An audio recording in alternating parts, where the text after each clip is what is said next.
Hello, everyone. Welcome back to our seminar. My name is Paula Sofia, and I want to introduce to you Nadia Chaney.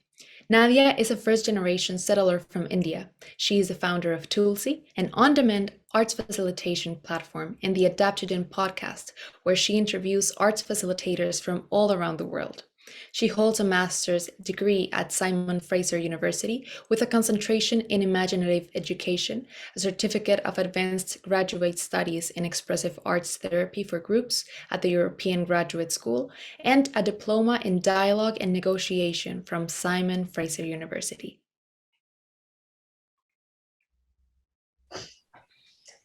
All right, Nadia, thank you so much for being here today. I want to start this conversation by asking you, how do you think the arts and the pedagogy interact with each other? It's an interesting question. I think in my case, in my research lab that I've been running this community arts research lab. And for me, there's a few different ways that I've really felt that the arts have been so central in the learning process. One of them is very simply memory.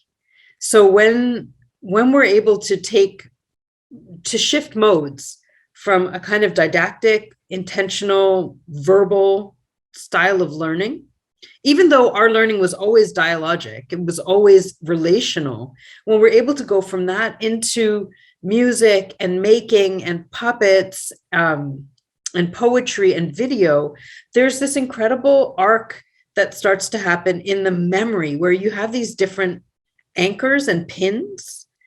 We will find ourselves, I'll find myself, when I'm reviewing some of the material that we studied when we were studying the nature of time. A lot of times we were studying things that because it was community research, we'd be studying physics, archaeology, anthropology, biology, geology, all these things that we may not have a background in. But when we were able to move some of that high level knowledge into the arts, it's integrated in the body in a different way. And the memory comes back whole. It comes back as an embodied memory. So that was one thing that was really, really quite essential in our practice. The second thing in the arts is that we're able to learning is, for me, the art of learning is that we're taking a risk to change. So it's not just information. When we start to integrate information to a point where it becomes knowledge and is actually functional in our lives, that is always a risk, because we take something in that maybe it's either going to challenge us or it's new to us. In some way, it's going to shape us. And so the arts actually give us this, it's a capacity to face the unknown, to take these risks. So we can actually start building the capacity to learn, to integrate new knowledge by playing with things like a blank page, or playing with things like, having the courage to put a video out there, we did a lot of puppet every time we finished a season. So that would be, we'd do 12 weeks of study. We did 100 weeks altogether. We'd do 12 weeks of study, and then we would integrate that 12 weeks with an improvised puppet show. And the puppets could be made out of the theme, the author, an idea. It could be anything. And all of a sudden, all these things come to life and are able to play with each other. And one thing you get from that is this practice of being changed. And so you're much more able to learn, and you go through these scaffolded stages of taking higher and higher risks, and find yourself able to do things with the mind and the body and the relationships that you didn't really necessarily think were possible. And then the last thing I would say, where the arts really belong in a sort of pedagogical inquiry, is where we say, what brings this knowledge? So one, I'm talking about memory, two, I'm talking about risk, but what really brings this knowledge to life? What would actually give over agency to this learning? which is something that I think gets missed a lot in a kind of more straight or mainstream way of thinking about learning, is that the thing we are learning is itself an agent. And so when we were studying time, we were not trying to study time in order to grasp it or dominate it or colonize it or get it, right? So sometimes when we're learning, we're trying to get it. But here we were trying to actually relate, open up that grasp and bring our cultural knowledge to the subject matter, and using the arts in that way. In a way, a lot of times it was storytelling. A lot of times it was storytelling and like family stories coming to meet this kind of, like, let's say we're studying the speed of light, but we're getting these cultural stories that come to it. And in that way, the knowledge itself maintains its agency, its own subjecthood. It's a very different way of thinking about what it means to share information, and that, stories are alive. Music is alive, and it has its own way of coming to us. We don't just take it. And so I think the arts make that quite obvious, that the thing itself has wisdom to share. It's not inanimate, and it's not separate from the ecology of learning. It will be responsive if it's treated in that way. So I think those are the three main things I think you get from the arts. One, the subject is able to be responsive. Two, we learn to take the risk of learning and being changed by learning. And three, it's just an incredible way to remember what you've learned and keep it with you for life. That's really insightful. Thank you so much. It's very interesting. And yeah, I completely agree with you. And you said there's so many gems to collect from what you just said. What gives agency to the learning? You're practicing being changed. That's very interesting. I'm wondering how can educators and facilitators that are not artists integrate the arts into the learning process, or like how can they make that connection? Yeah, that's a really great question. I think there's two sides to it. One is an emotional kind of personal orientation, and the other is technique. And so maybe I'll just answer that question in these two different ways. In terms of the self, a lot of what is necessary in order to bring the arts into a classroom setting, for me, it's into a research setting, but let's say we're talking about classrooms, because I wouldn't consider what we did at the Time Zone a classroom at all, even though it was a very intense learning environment. I think the classroom sets up power in a way that makes it sometimes harder to bring the arts. So I will put that in as a bit of a little caveat to say that, I think if we're talking about institutional settings, there's a certain amount of work that has to be done with the institution already. But in terms of a practitioner, in terms of whether you're a facilitator, a teacher, even a manager, how do you bring the arts? I think part of it is your own mindset. And that mindset has to be around your own willingness to be seen in a vulnerable way. When you bring the arts, you have to be willing to accept that the wisdom and knowledge is shared, and anybody has the potential for brilliance and genius that could happen in this group. So you cease to be the knowledge holder. And in that Freirean sense, you kind of start to realize, like, oh, this group has everything it needs. And then the arts takes it to this other level where that's what draws it out of the group. So almost by definition, any leader in a learning environment that's going to be using the arts is going to somehow turn into a facilitator and decenter themselves as the expert. In order to do that, you have to have a practice. You have to have an arts practice, and you don't have to be good. That thing you can throw away. It's that you have to be committed to the risk. You have to be committed to the failures that come with an arts practice, and you have to be willing to be seen in that way. When you sing, when you dance, when you write poetry, you are seen at a soul level, at an intimate level. And a lot of times when we come to teaching, actually, that's what's masked. It's expertise is what comes forward. Status comes forward. It's a kind of domination kind of metaphysic that gets set up there. Whereas instead, if I'm going to bring the arts and offer it, then I need to be in a much more open orientation towards my students. The other thing is the technique. So in terms of technique, you can actually be really simple. And I think that this really helps. Like, you know, sometimes you're like, I don't sing in public. Like, I don't even sing in the shower. How would I sing with a group? Well, you don't have to. You know, you can bring music to a group in a lot of different ways. First of all, you can play music on a speaker, and already, if that song is chosen judiciously, that is bringing the arts. It's that simple. You know, like I don't do any of these Zoom meetings anymore without starting with music, recorded music. So there are very simple entry points. Bring a painting, bring a quote, bring a poem, invoke the arts, even if you yourself are not ready on that level. So that's one thing. But then you can also, if you have your own art practice, you can start asking, well, where is my sweet spot? And then do simple things like free writing, stream of consciousness writing. That's always accessible, you know, and it opens people up to what is trying to come through me. That's the heart of the practice as an artist, right? Is to let things come through you.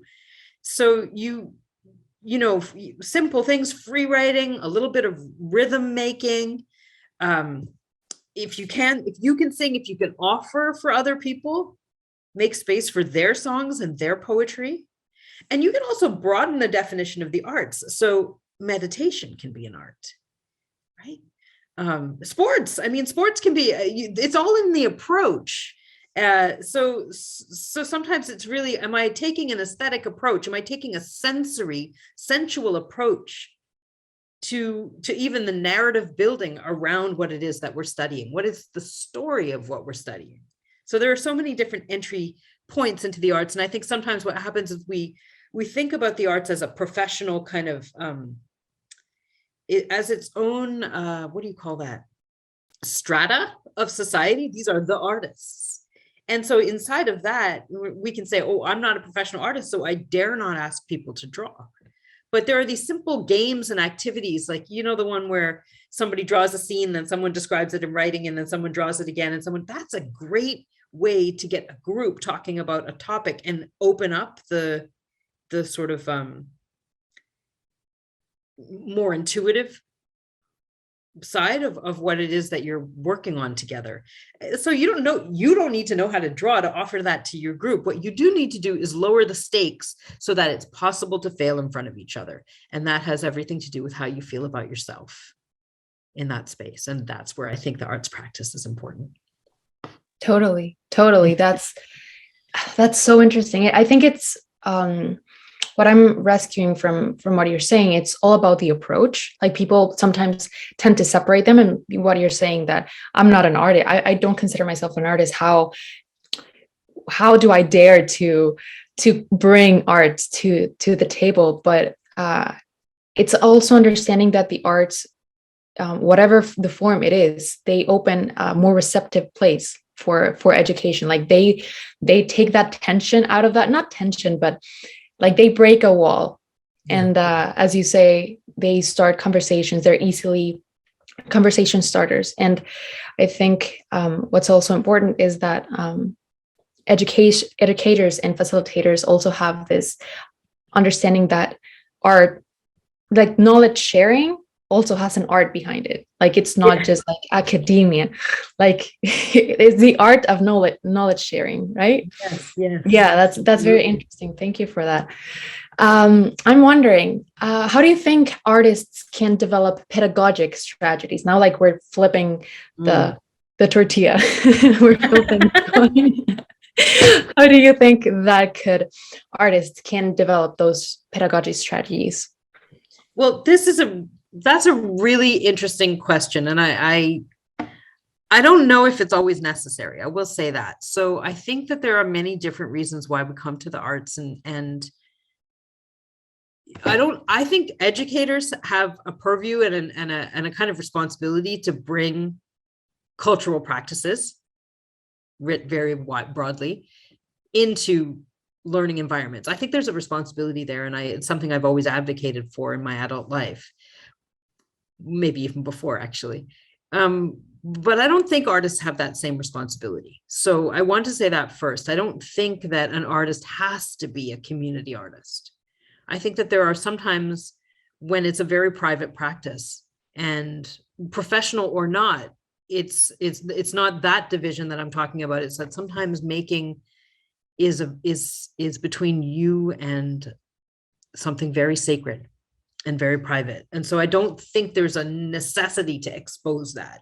So that said, if an artist wants to turn to a pedagogical approach, and that may be how do I teach my art practice? Or it may be, as an artist, how do I center myself in the community and offer my arts as a venue for the community to enter into a different kind of dialogue. So those are two different things. In terms of teaching art skills, again, I return to this. Are you willing to fail in front of people? Can you see in their behaviors their strengths? Right? So we have to, you take on a different, instead of a deep internalized view, which I think for me, often my own personal arts practice is really about a view internally, that I take that depth and I'm able to offer it to someone else. I'm able to see beyond, a little bit beyond, and what is it they're trying to say, and help them to believe in themselves enough. It becomes this kind of coaching practice rather than a skill drills oriented, which for example, when I learned the piano as a child, it was very drill oriented and it was about perfection.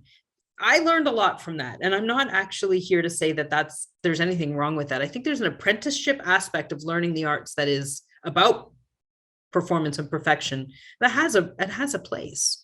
But inside of that, my best music teachers also were seeing me for who I was and helping to draw out my spirit. So it was like not hiding, so that even when I was playing classical music, I was able to express myself, and they were able to see my strengths and help draw that out. So I think that there's something there in terms of even when we're learning art skills. But when you take the artist and change the role from the outside of society, the person who's the witness of society, the critic of society, which again is a very important role. There are many different ways an artist can operate in the world. But if you want to be a community artist and begin to offer the depth of your skill towards a transformative learning environment, then I think one of the ways is to turn your practice into games. I think this goes a long, long, long way, so that instead of perfection, it becomes about one, relating, having fun, like the joy of expression. And two, that we learn as a community to see the wisdom in the artwork itself. And so one is we make it with fun and joy together. You can't do it wrong. You can't do it wrong. This is the mantra of the community artists, is you can't do this wrong. I'm not going to judge what you make. Your voice is good enough. Your line is strong enough, whatever it is, right? But then also on the other side, what you made has wisdom, not just for you, but for us. So it's not, we're no longer judging it on its aesthetic value, or God forbid, in its industrial value, right? Or with commercial value, but instead we're listening to the works and letting them be alive and learning about each other at a very deep level, at a way that we would never have otherwise been able to speak of each other. When we bring our artwork side by side, we come into communion in a whole different way. And I think that's what community artists can actually offer movement building. Yeah, I think it's important to understand that it's a constant knowledge sharing cycle. Like, it's not me imposing, it's not me coming and tell you like, this is how you do it. It's like, I show you, I offer this, you do it, you experiment it your way. And from there, I get also feedback, or not feedback, but like I also learn from seeing It's this constant cycle, and I think that's very, very interesting and important. Thank you for sharing that. I want to ask if there's something based on your experience, or past anecdotes or whatever you want to share, like an extra piece of information that you would like to add to this. Well, I would like to talk a little bit about the time zone, the research lab, because, I'd been working in community arts for 20 years, and I was kind of like in the NGO world getting really frustrated. There were these places where the principles I wanted to live by just couldn't coexist with the NGO industry, whether that was trying to retain people in the programs, whether it was doing outreach, whether it was, all the trials and tribulations of funding, et cetera, et cetera. There were so many blocks where the real spirit of art making wasn't coming through. And I found myself getting quite frustrated. And so I designed this thing called the Time Zone Research Lab. And I'd always wanted to learn about time. I mean, I can trace it back into my childhood. But as I really got serious about starting this, I felt I want to do it with other people. And so we started learning together. Like I say, we did 100 sessions. We had no experts. Even the people who came who had PhDs and were professors and stuff, they kept it under, it was never spoken of, but it was very subtle. There was no hierarchy, and we had children coming, and we had over 300 people who were part of this international study of the nature of time. And we did it through the arts, and we did it in particular with this thing that I'm saying, where the knowledge keeps its agency. And one of the ways that we did it was through a practice of interrupted reading. So we would take these texts. I would choose the text the week before. I would make an audio recording of it so people had a chance to hear it, even if they couldn't read it, because that's quite an expectation these days to ask someone to prepare a reading. So there would be an audio recording, but also you absolutely were welcome to come even without having read it. And I think this is one of the principles of community arts, is really come as you are. If you have to already be an expert to come into the space, it's not community arts anymore. So then we would read together. Someone would read aloud, but the offering was to interrupt, to aerate the text. And this was an art in itself. It became this dialogic weaving. So the space was drop in. It would last sometimes for 12 hours or more, and online. Once the pandemic started, it became online. It was a hybrid before that here at my house and also online. And people would just drop in. And what started to happen, what I want to say, where the arts are really like almost become part of the weaving of the matter of what you're making. It's like people would drop in on time, in rhythm. We would either think of them, or they would drop in right as we finished saying something. And we had a practice of, as they would come in, we would recap what we'd been talking about. So there was this kind of cyclical, almost like you got kind of recursivity in the sessions. But your offering was, as we're reading, ask any questions at any time, interrupt the reader with anything you want to say, but especially unbidden thoughts, things that you don't know why you're thinking them. Say those. And that brought a surreality and an authenticity into the practice, where instead of having the knowledge locked down by the writer, we would keep it central, but we would aerate the whole process. So we belong to it as much as it belongs to us. And I believe that's how we entered into this subject-subject relationship with time, was by deeply honoring what was already with us, what we already knew, and allowing the expertise of the writer to signal and attract what was already inside of us. Sometimes we would only read a couple of paragraphs, of a long reading, but the reading already existed. It was already in our archive. it could be returned to. And what began to happen was that our collective wisdom about time, one, we had access, much more access to what we had read. It goes into the body in this deep way, as I said in the beginning. But two, we also had the emergent self of our community. And we had access to that knowledge. And it became, rather than didactic, it became axiomatic.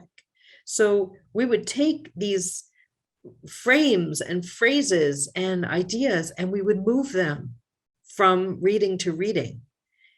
And, Karen Barad talks about diffractive reading rather than reflective reading, but we were doing something, I think it was even different. It was almost like a kind of metabolic reading where we were ingesting and reframing and offering to each other again, much like is the psychology of these writers. And so when you talk about the art of knowledge sharing, for me with the time zone, I feel like I learned a whole new level of what's possible in terms of that art of pedagogy. Nadia, I could listen to you for hours. Honestly, so much value that you're giving us. And I loved what you say about, like, you have to let people come as they are. And if they have to be, if they have to be experts already, experts on the theme, it's not community arts anymore. Yeah. It really resonates with what we do in Muse Arts as well. Thank you so much. Thank you. Really. Such a pleasure. It's been a pleasure to have you. I hope we can meet sometime. It feels like we're on the same page. Yeah, I think so. Hopefully. But thank you so much for sharing your time with us. For the rest of the people who are watching, please stay tuned for the next talks, and we'll see you soon. Thank you, Nadia. Thanks.